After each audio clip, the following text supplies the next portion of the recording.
Fala galera, beleza? Vamos de gamer aqui. Mais um vídeo, galera. Eu tô trazendo hoje download APK 0.14.0 Alpha Beauty 3. Porque lá em cima tem Alpha Beauty 3. Essa atualização tá muito fera, corrigiu vários bugs.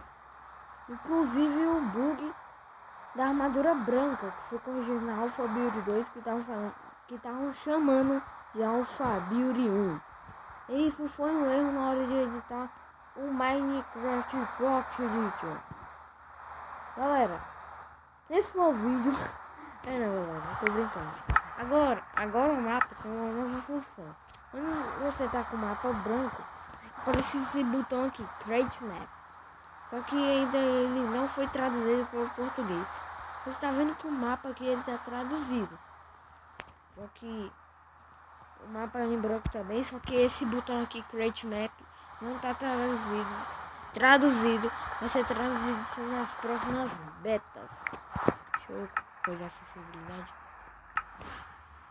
Eles arrumaram a acessibilidade que estava muito alta em alguns dispositivos. Era um bug, né, que a primeira vez que eu entrei no Minecraft Pocket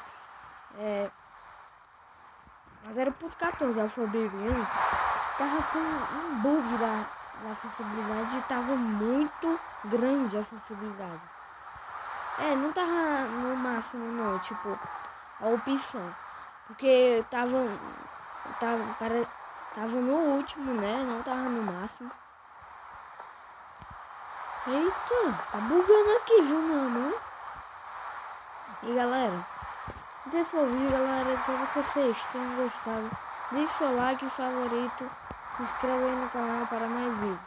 Então esse foi o vídeo, galera, e fui!